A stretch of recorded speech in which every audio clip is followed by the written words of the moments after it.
وفات نغمه هنرمند مشهور افغانستان تا چی حقیقت دارد؟ افشای حقایق و رازهای پشت پرده زندگی نغمه که هرگز باور نخواهید کرد.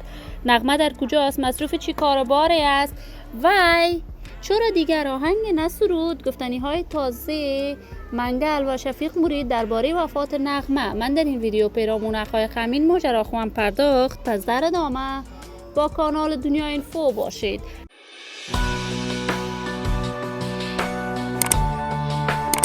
سلام و سلامتی نثار تک تک شما دوزاران نهایت ترجمند کانال دنیا اینفو. شما را خوش آمدید میگم به یکی دیگر از ویدیوهای جذاب و دیدنی این کانال. برای حمایت چی بیشتر از کانال دنیا اینفو علامت سابسکرایب را فشار دهید تا بیننده ویدیوهای جذاب و دیدنی کانال دنیا اینفو باشید. نغمه هنرمند مشهور، یکی از چهره‌های شناخته شده و مطرح در میان هنرمندان افغانستان است.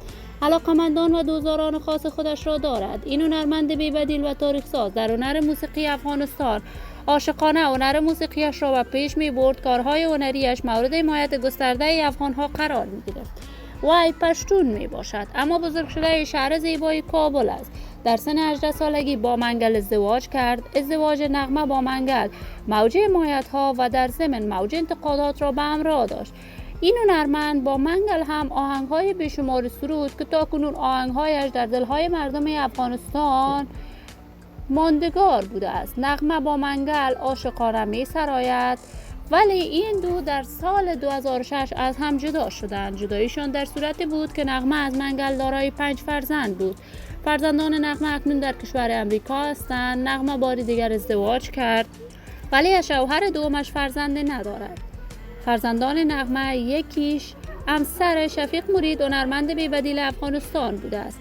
تازه تصاویر این هنرمند در صفحات مجازی دست به دست می شود که نغمه در کشور امریکا وفات کرده است. تا کنون جزئیات بیشتری این ماجرا در دست نیست که دلیل وفات نغمه چی بوده است، اما من زندگی خوش و آرامی برای این هنرمند آرزو دارم خبرهای نشر شده در صفحات مجازی دروغ باشد. دوزاران و همراهان نهایت ترجمند کانال دنیا اینفو، شما هم نظریاتتان را در بخش کامنت با من شریک بسازید.